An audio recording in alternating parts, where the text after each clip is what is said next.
Hello everyone, good morning to all of you. Welcome to logic Pathshala. आज की video में हम कवर करेंगे 26 नवंबर के इम्पॉर्टेंट करंट अफेयर्स के क्वेश्चंस।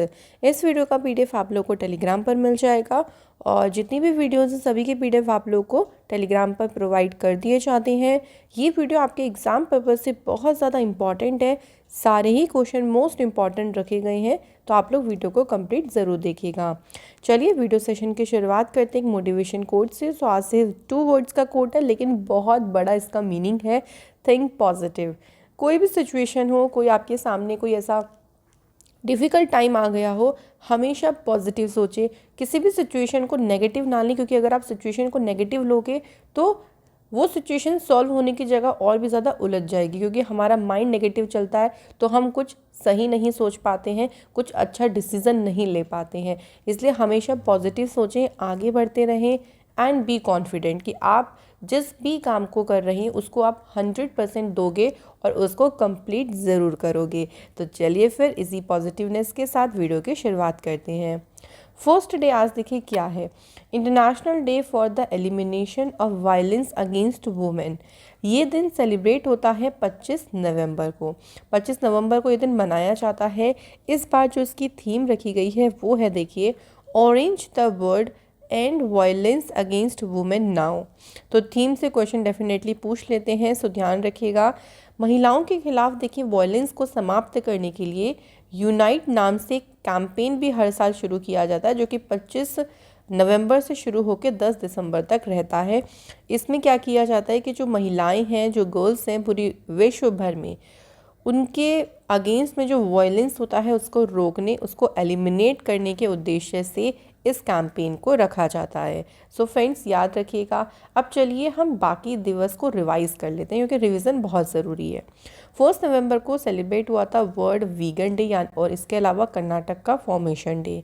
2 नवंबर आया नेशनल आयुर्वेदा डे। 5 नवंबर को हुआ सुनामी अवेयरनेस डे। 7 नवंबर को फर्स्ट है इन्फेंट प्रोटेक्शन डे और दूसरा है नेशनल कैंसर अवेयरनेस डे। इसके बाद है 8 नवंबर, जिस दिन सेलिब्रेट होता है वर्ल्ड अर्बनिज्म डे। 10 नवंबर को वर्ल्ड साइंस डे सेलिब्रेट होता है। 11 नवंबर है नेशनल एजुकेशन डे। 12 नवंबर है वर्ल्ड निमोनिया डे। इसके बाद आता है 13 नवंबर वर्ल्ड काइंडनेस डे, दयालुता दिवस। 14 नवंबर को डायबिटीज़ डे होता है और चिल्ड्रंस डे भी होता है। 16 नवंबर को इंटरनेशनल डे फॉर टॉलरेंस ये सेलिब्रेट होता है। 17 नवंबर को एक तो होता है friends world prematurity day, second होता है वर्ल्ड COPD डे। 18 नवंबर को आता है नेशनल न्यूरोपैथी डे। 19 नवंबर को एक तो होता है international men's day, world toilet day, women entrepreneurship day. ये तीनों सेलिब्रेट होते हैं 19 तारीख को। 20 को आता है universal children's day. Children day ये वाला नहीं है, ये यूनिवर्सल है, पूरे वर्ल्ड का जो चिल्ड्रन डे होता है वो 20 को आता है। 21 को है टेलीविज़न डे और world day of remembrance for road traffic victims. तो जितनी बार आप लोग पढ़ोगे, क्योंकि डे से क्वेश्चन ज़रूर बनता है एग्ज़ाम में, नवंबर के लास्ट में अभी हम सारे डेज की ट्रिक डेफिनेटली कर लेंगे। चलिए क्वेश्चन है हमारे पास अब सबसे पहला, who has become the first female prime minister of Sweden. So very important, क्योंकि स्वीडन देश की पहली प्रधानमंत्री कौन बनी है, महिला प्रधानमंत्री। आंसर हो जाएगा मैग्डलेना एंडरसन। अब देखो थोड़ी सी यहाँ पे खास बात क्या है, ये प्राइम मिनिस्टर बनी लेकिन सिर्फ 12 घंटों के बाद, 12 घंटे के लिए, उसके बाद इन्होंने क्या कर दिया है, रिज़ाइन कर दिया है। बट फिर भी 12 घंटे के लिए तो प्राइम मिनिस्टर बनी ही है, तो इसलिए ध्यान रखेंगे पहली महिला प्राइम मिनिस्टर यहाँ बनी है। और इससे पहले ये फाइनेंस मिनिस्टर पद पर थी और पिछले 7 सालों से ये स्वीडन की फाइनेंस मिनिस्टर हैं। इन्होंने स्टीफन लोफवेन को रिप्लेस किया था। तो ये कुछ इम्पॉर्टेंट पॉइंट हैं जो आपके एग्ज़ाम पर्पस से पूछे जा सकते हैं। बात करते हैं स्वीडन की। स्वीडन की कैपिटल है फ्रेंड्स स्टॉकहोम और इसकी करेंसी है स्वीडिश क्रोना। आपको याद होगा ग्रेटा थनबर्ग, जो कि ग्लोबल क्लाइमेट एक्टिविस्ट हैं, ये स्वीडन से ही बिलोंग करती हैं। इसके अलावा जो ग्लोबल इनोवेशन इंडेक्स आई थी उसमें पहले नंबर पे तो था स्विट्ज़रलैंड और स्वीडन की पोजीशन थी उसमें सेकंड नंबर पे। कौन से इंडेक्स में? ग्लोबल इनोवेशन इंडेक्स में। एक बार मैप में देख लेते हैं स्वीडन को। तो ये है, देखिए स्वीडन का मैप, आप देख सकते हो इस तरीके से। कैपिटल ऑफ स्वीडन यहाँ लिखी है स्टॉकहोम। इसके इधर कौन सा सी है? ये पड़ता है बेल्टिक सी। स्वीडन जो अपनी बाउंड्रीज़ है वो एक तो देखिए फ्रेंड नॉर्वे के साथ यहाँ से पूरी बाउंड्री शेयर कर रहा है, ठीक है। तो स्वीडन की पूरी बाउंड्री नॉर्वे के साथ लग रही है और इधर थोड़ी सी बाउंड्री फिनलैंड के साथ भी लगती है, ठीक है। और यहाँ से डेनमार्क के साथ सीमा बनाता है। तो ये है जिनके साथ ये अपनी बाउंड्री को शेयर करता है। सेकेंड क्वेश्चन है, ओलाफ स्कोल्स को किस देश का अगला चांसलर अपॉइंट किया गया? तो ये अगले चांसलर बनी है जर्मनी कंट्री के। आंसर हो जाएगा जर्मनी। अब देखो ये जर्मनी के चांसलर बनी है, इन्होंने किसे रिप्लेस किया है? तो इन्होंने एंजेला मर्केल को रिप्लेस किया। करंटली यहाँ के फाइनेंस मिनिस्टर पद पर थे और अब ये क्या बने हैं? वहाँ के चांसलर ये बन गए हैं। जर्मनी की बात करते हैं तो ये है, देखिए मैप में जर्मनी, जिसकी कैपिटल है बर्लिन। करेंसी है जर्मनी की यूरो और जर्मनी का जो नेशनल स्पोर्ट है वो है फुटबॉल। तो फ्रेंड्स दोनों क्वेश्चन बहुत इंपॉर्टेंट है, दोनों क्वेश्चन आप ज़रूर ध्यान रखें। इसके बाद है 20th मीटिंग हुई है SCO council of head of government की, है ना। SCO की जो सरकारों के प्रमुख हैं उनकी अध्यक्ष मीटिंग हुई है। बताना है कि इस मीटिंग की अध्यक्षता कौन से देश ने करी है। तो फ्रेंड्स अगर हम बात करें इसकी अध्यक्षता की तो ये करी गई है ऑप्शन नंबर सी, कजाकिस्तान। तो SCO की जो ये बैठक हुई है इसकी अध्यक्षता कजाकिस्तान ने करी और इसमें ये मीटिंग का कौन सा एडिशन है? 20th एडिशन है। अब बात करते हैं कि इंडिया के रिप्रेजेंटेटिव इसमें कौन है। तो external affair minister doctor S Jaishankar ने इंडिया को इस मीटिंग में रिप्रेजेंट किया है और इसकी अध्यक्षता किसके पास थी? कजाकिस्तान के पास थी। इस मीटिंग में देखो ये जो मीटिंग होती है वो एनुअली होती है और इसमें फोकस किया जाता है व्यापार और इकोनॉमिक एजेंडा के ऊपर कि किस तरीके से हम ट्रेड को आगे बढ़ा सकते हैं, इकोनॉमिक एजेंडा क्या है हमारा, उसके ऊपर पूरी तरीके से यहाँ ध्यान केंद्रित किया जाता है। अब फ्रेंड्स बात करते हैं SCO की, ठीक है। तो SCO में आप देख सकते हो मेंबर स्टेट यहाँ पे आपको दिख रहे हैं, China, Kazakhstan, Kyrgyzstan, Russia, Tajikistan, Uzbekistan, India, Pakistan और इसमें एक और मेंबर ऐड करिएगा ईरान, क्योंकि ईरान अभी हाल ही में इसमें ऐड हुआ है। ये इसके ऑब्जर्वर स्टेट है। ये डायलॉग पार्टनर्स यहाँ देख सकते हो, ये हैं गेस्ट अटेंडेंस। तो ये है आपके मेंबर स्टेट। तो यहाँ देख सकते हैं कि ईरान जो है वो भी हाल ही में इसका परमानेंट मेंबर बना है SCO का, शंघाई कोऑपरेशन ऑर्गेनाइजेशन का। और इस डिसीज़न लिया गया था ये 21st जो समिट हुआ था SCO लीडर का दुशांबे तजिकिस्तान में, वहाँ पर इसका डिसीज़न लिया गया कि ईरान जो है वो इसका परमानेंट मेंबर बनेगा। तो ये क्वेश्चन आपका करंट से पूछ सकते हैं कि हाल ही में कौन सा मेंबर बना है?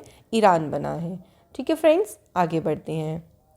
क्वेश्चन है कौन सा एडिशन हुआ है मालदीव, इंडिया और श्रीलंका की ट्राइलेटरल एक्सरसाइज जिसका नाम है दोस्ती। इसका एडिशन हुआ है फ्रेंड्स 15वां। ये क्वेश्चन 3 तरीके से पूछ सकते हैं। देखो पहली बात तो ये कंडक्ट कहाँ हुआ है? मालदीव में हुआ है। मालदीव, इंडिया, श्रीलंका के बीच में 15वें जो अभी ट्राइलेटरल एक्सरसाइज हुई है उसका नाम बताइए। तो नाम क्या है इसका? दोस्ती। या आपको इन कंट्रीज़ में से एक कंट्री का नाम ना देके आप लोगों से वो कंट्री पूछ सकते हैं। तो इस तरीके से अलग अलग तरीके हो जाते हैं क्वेश्चंस को पूछने के।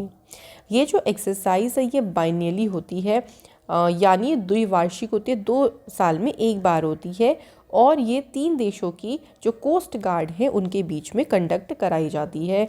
ये जो वर्ष है इस अभ्यास की शुरुआत के बाद से ये 30th ईयर है, ठीक है। इसका उद्देश्य यही होता है, देखिए कि तीनों देशों के बीच में फ्रेंडशिप को आगे बढ़ाना, म्यूचुअल ऑपरेशनल कैपेबिलिटी को बढ़ाना, ये इस एक्सरसाइज का मेन उद्देश्य होता है। अब देखिए फ्रेंड्स यहाँ पर मैंने कुछ एक्सरसाइज ली हैं और कुछ कंट्रीज़ के नेम लिए हैं, तो इसको आप इजीली याद कर सकते हो। तो देखिए सबसे पहले है अजय वॉरियर, ये इंडिया और यूनाइटेड किंगडम के बीच में होती है।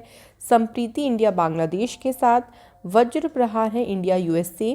गरुण शक्ति होती है इंडिया इंडोनेशिया के बीच। Surya Kiran India Nepal. Hand in hand exercise ये होती है इंडिया और चाइना के बीच में। इसके बाद सिलिनेक्स एक्सरसाइज है जो कि श्रीलंका के साथ है। कोंकण एक्सरसाइज होती है यूनाइटेड किंगडम के साथ। वरुण एक्सरसाइज होती है फ्रांस के साथ। इसके बाद देखिए ओमान के साथ इंडिया की एक होती है नसीम अल बहर, ईस्टर्न ब्रिज। ओके, इंडिया और वियतनाम के बीच में होती है सहयोग होप TAC।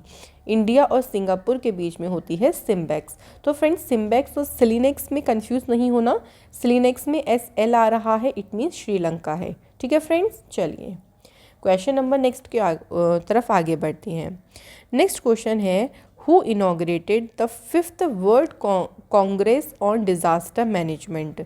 पूछा गया है फ्रेंड्स यहाँ पर कि पांचवा आपदा प्रबंधन जो 5वीं विश्व कॉन्फ्रेंस हुई है, इसका उद्घाटन किसने किया है। तो फ्रेंड्स यहाँ पे देखिए, आंसर हमारा जो करेक्ट हो जाएगा वो हो जाएगा डिफेंस मिनिस्टर राजनाथ सिंह ने इस जो कॉन्फ्रेंस हुई है उस कॉन्फ्रेंस का उद्घाटन किया। अच्छा, नरेंद्र मोदी जी ने अभी हाल ही में फ्रेंड्स इनॉग्रेट किया था 600 मेगावाट का अल्ट्रा मेगा सोलर पार्क। वो भी कहाँ पर, अगर आपको याद हो तो ये पूछ सकते हैं इसे, ये झांसी में किया था।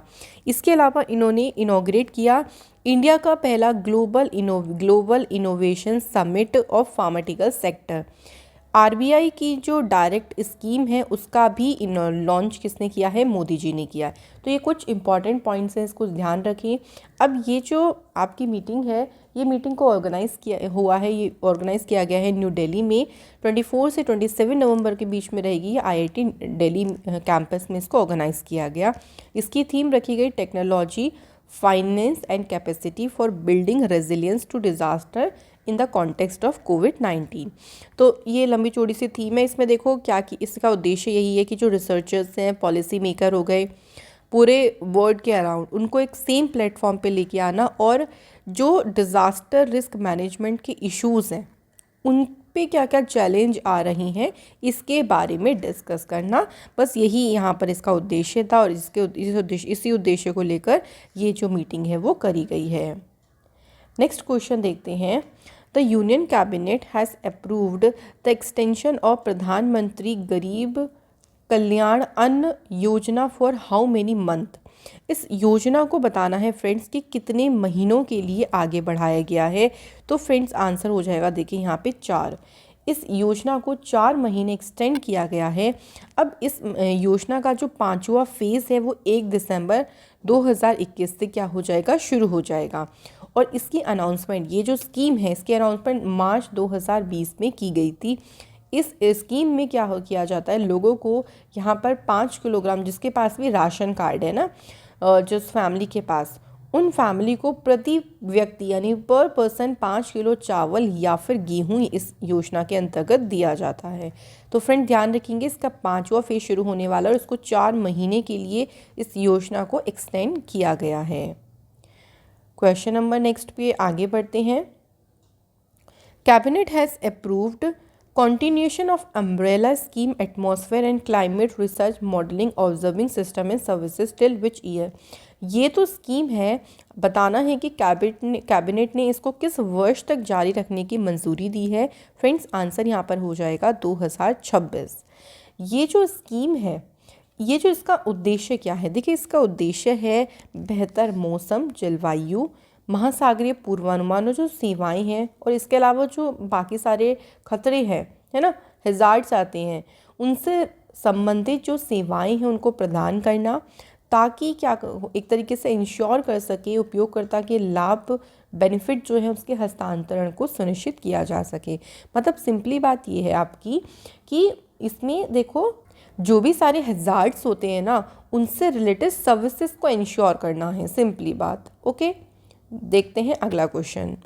अगला क्वेश्चन है, which of the following has released the 5th edition of national family health survey. ये इसका 5वां एडिशन है और इसको जारी किया है ministry of health and family welfare, ministry के द्वारा जो है वो इसको शुरू किया गया है। अब बात करते हैं इसके बारे में। देखो इसमें डेटा दिया गया है 2019 से लेके 2025 तक का, 21 तक का।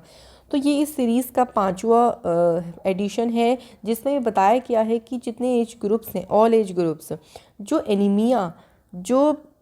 एनीमिया है ना, उसमें सबसे ज़्यादा जो वृद्धि देखी गई है 67.1% वो देखी गई है 6 से लेके 59 मंथ के बच्चों के बीच में। तो इसमें ना पूरा तरीके से आपका ना सर्वे ही किया गया है कि एनीमिया की जो ग्रोथ देखी गई है फीमेल्स में कितनी है, कितनी ईयर से कितनी ईयर तक कितना % का ग्रोथ हो रहा है, बच्चों में कितनी है, कंपेयर करें अगर हम शहरों की कंपैरिजन ग्रामीण में तो वहाँ कितना % आ रहा है, प्रेग्नेंट वुमेन में कितना % है। तो ये पूरा डेटा जो है वो इसके अंडर में दिया गया है और इसका ये 5वां एडिशन है जो कि national ministry of health and family welfare के द्वारा इसको जो है वो शुरू किया गया है ना, इसको रिलीज़ किया गया है। तो सिंपली आप इसको ये ध्यान रखिएगा। इसके बाद क्वेश्चन देखिए फ्रेंड्स हमारा नेक्स्ट क्या है, Indian researchers from which institution have reported for the first time in the change of main course of the Himalayan glacier. भाई देखा गया है कि हिमालय ग्लेशियर का जो मुख्य मार्ग है वो बदल रहा है। इसकी सूचना कौन सी इंस्टीट्यूट के रिसर्चर्स ने दी है? Answer is Wadia institute of Himalayan geology. तो इन्होंने देखा है, इन्होंने एक तरीके से नोटिस किया है, इन्होंने स्टडी करी है अपर कालीगंगा वैली पिथौरागढ़ उत्तराखंड और यहाँ से इन्होंने एक रिपोर्ट दी है कि जो ग्लेशियर है, हिमालयन ग्लेशियर है, उसके मुख्य मार्ग में क्या हो रही है, बदलाव हो रहा है। ठीक है, और ये जो बदलाव है देखिए ये टेक्टोनिक एक्टिविटी की वजह से भी हो सकता है और जो इतनी क्लाइमेट कंडीशंस इतना चेंज होती चली जा रही हैं, चाहे आप पोल्यूशन को बोल दीजिए, ग्लोबल वार्मिंग को बोलिए, उसकी वजह से भी ये देखा जा सकता है। ठीक है फ्रेंड्स, तो इसका आंसर ध्यान रखिएगा, वादिया इंस्टीट्यूट ऑफ हिमालयन जियोलॉजी, जिनको द्वारा ये पूरी की पूरी सूचना जो है वो दी गई है। इसके बाद है साइंटिस्ट एट विच इंस्टीट्यूट, जिन्होंने डेवलप किया है अपनी तरह का, भारत में अपनी तरह का पहला ऐसा डिवाइस जो कि pure hydrogen, ultra pure hydrogen क्या क्या करेगा, इसको प्रोड्यूस करेगा। तो ये कौन सा इंस्टीट्यूट है? ये है IIT BHU। तो IIT BHU जो कि वाराणसी में है, उन्होंने ये क्लेम किया है कि ये पहला ऐसा है ऑन साइट जो कि अल्ट्रा प्योर हाइड्रोजन को प्रोड्यूस करेगा और ये 100% इंडिजीनियस है, स्वदेशी है। ये मेथनॉल जो है वो मेम्ब्रेन टेक्नोलॉजी के ऊपर बेस है जो कि मेथनॉल से अल्ट्रा प्योर हाइड्रोजन का उत्पादन करेगा। इसमें देखिए बहुत कम लागत पर हाइड्रोजन का उत्पादन भी होगा और ये ज़्यादा से ज़्यादा क्या कर सकता है, कॉम्पैक्ट भी कर सकता है। ठीक है, तो इन्होंने ऐसा दावा किया है कि ये अल्ट्रा प्योर है, मतलब बिल्कुल प्योर हाइड्रोजन है जो कि यहाँ से प्रोड्यूस होगी। और कौन सा इंस्टीट्यूट है? IIT BHU। इसके बाद क्वेश्चन है friends, who inaugurated the second global chemical and petrochemical manufacturing hub in November 2021। तो इसका उद्घाटन किया है फ्रेंड्स मनसुख मांडविया जी ने, जिनके पास केमिकल और फर्टिलाइज़र मिनिस्ट्री है। ये जो समिट हुआ है इसको department of chemical and petrochemical के द्वारा पूरी तरीके से ऑर्गेनाइज़ किया गया। इसका उद्देश्य ये है कि भारत को एक ग्लोबल केमिकल और पेट्रोकेमिकल मैन्युफैक्चरिंग हब में ट्रांसफॉर्म करना है। इसके लिए जो पार्टनर स्टेट हैं वो है आंध्र प्रदेश, गुजरात, उड़ीसा, राजस्थान और तमिलनाडु।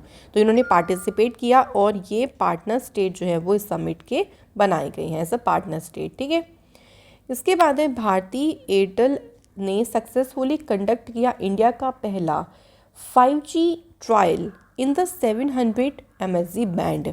किसके साथ पार्टनरशिप करके भारती एयरटेल ने सक्सेसफुली इसका परीक्षण किया है? तो भारती एयरटेल ने नोकिया के साथ मिलकर ये सक्सेसफुली इसका परीक्षण किया। ये परीक्षण कहाँ पे किया गया है? तो कोलकाता की जो आउटस्कर्ट है यानी बाहरी इलाका है वहाँ पे इसका आयोजन किया गया और ये पूर्वी भारत में पहला 5G परीक्षण था। सो ध्यान रखेंगे किया किसने है? तो भारती एयरटेल ने किया है। किसके साथ कोलैब करके किया है? तो नोकिया के साथ मिलकर इसका परीक्षण किया है। दोनों क्वेश्चन इंपॉर्टेंट है, दोनों पूछ सकते हैं। क्वेश्चन है देखिए, इनमें से कौन सा शब्द है मतलब जिसको Collins stationery word of the year चुना गया है या फिर वो बन गया है? आंसर हो जाएगा non fungible tokens. Non fungible tokens बन गया है Colin stationeries word of the year. ठीक है, ये जो वर्ड है सीन अ मीटियोरिक राइज, मतलब 2020 में शब्द का बहुत ही ज़्यादा इस्तेमाल किया गया। NFT मतलब नॉन फंगिबल टोकन्स की बात करते हैं तो एक यूनिक डिजिटल सर्टिफिकेट है जो कि ब्लॉकचेन में रजिस्टर्ड है और इसका उपयोग कॉलिन स्टेशनरी के द्वारा जो आपके आर्ट वर्क्स हो गए या आपके जो कलेक्टिवली है या जो संगणीय संपत्ति है उसके असेट को रिकॉर्ड करने के लिए इसका यूज़ किया जाता है। तो इस शब्द को बनाया गया है Collins dictionary word of the year. इसके बाद क्वेश्चन नेक्स्ट है, who was felicitated by the life time achievement award at the time magazine excellence iconic award 2021। तो इन्हें लाइफ टाइम अचीवमेंट अवार्ड मिला। अब पर्सन का नाम बताना है, इनका नेम है DC सिंघानिया। तो DC सिंघानिया को फ्रेंड्स ये अवार्ड दिया गया है और ये एमिनेंट लॉयर हैं, बहुत प्रसिद्ध वकील हैं। इसके अलावा जो DC सिंघानिया हैं कंपनी के संस्थापक हैं, सिंघानिया एंड कंपनी के संस्थापक भी हैं। इनको लाइफ टाइम अचीवमेंट अवार्ड 2021 से सम्मानित किया गया। तो फ्रेंड्स ये थे हमारे सारे के सारे इंपॉर्टेंट क्वेश्चंस। अब फटाफट से कल के क्वेश्चन को रिवाइज करते हैं। सबसे पहला क्वेश्चन है फ्रेंड्स, देखिए 37 नंबर का जो जॉइंट नेवल एक्सरसाइज हुआ ये इंडोनेशिया के बीच में हुआ, इसका नाम बताना है। तो फ्रेंड्स अगर हम बात करें इस एक्सरसाइज के नाम की, तो देखिए यहाँ पे आंसर हो जाएगा कॉर्पेट एक्सरसाइज यानी कोऑर्डिनेटेड पेट्रोल।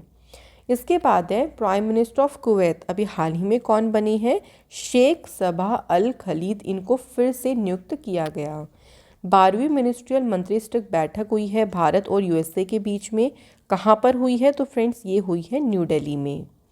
इसके बाद है आधार 2.0 वर्कशॉप, इसका उद्घाटन किसने किया है, इसका उद्घाटन किया है अश्विनी वैष्णव ने। नेक्स्ट है नासा के द्वारा लॉन्च किए गए प्लानिटरी डिफेंस स्पेसक्राफ्ट का नाम क्या है, तो इसका नाम है डार्ट।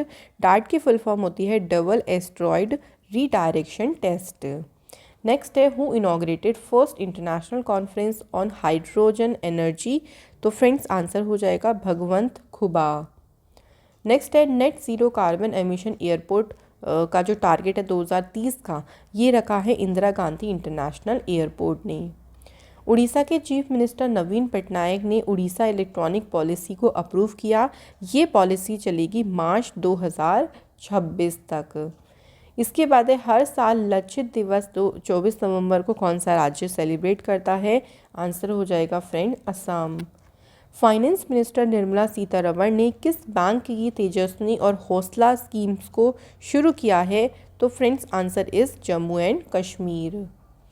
अगला है किसने इंटरनेशनल एमी अवार्ड में बेस्ट एक्टर का अवार्ड जीता है, तो डेविड टेनेट ने बेस्ट एक्टर का अवार्ड जीता है। यहीं हम बेस्ट एक्ट्रेस की बात करते हैं तो हाइली स्क्वायर्स ने बेस्ट एक्ट्रेस का अवार्ड जीता।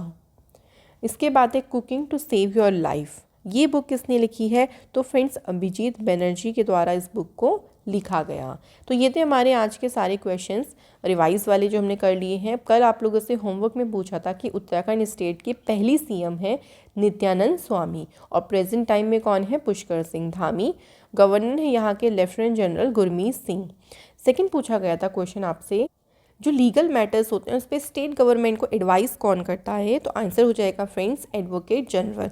तो बिल्कुल आप लोगों ने सभी ने सही आंसर किए हैं, सुधीर नायक, प्रदीप दास एंड रघुबीर सिंह। आज आप लोगों का कमेंट है बहुत बढ़िया। आज के क्वेश्चन देखिए फ्रेंड्स क्या है, इनमें से किस शहर को भारत का 0 माइल सेंटर यानी 0 मील केंद्र कहा जाता है। सेकंड क्वेश्चन है जब इमरजेंसी लगती है उस दौरान सारे के सारे जो फंडामेंटल राइट होते हैं वो निलंबित कर दिए जाते हैं, एक्सेप्ट इनमें से एक ऑप्शन ऐसा होगा जो निलंबित नहीं हो सकता, बाकी सब निलंबित हो जाते हैं इमरजेंसी के दौरान। तो ये दो क्वेश्चन है आप लोगों के लिए। आशा करती हूँ कि आज के जितने भी क्वेश्चन मैंने कराए हैं वो सब आपको समझ आए होंगे।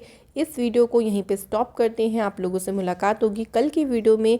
इसी तरीके से वीडियो को सपोर्ट करें एंड प्लीज़ वीडियो को शेयर ज़रूर करें बाकी सभी स्टूडेंट के पास जिनको भी आप जानते हैं। Thank you so much for watching this session.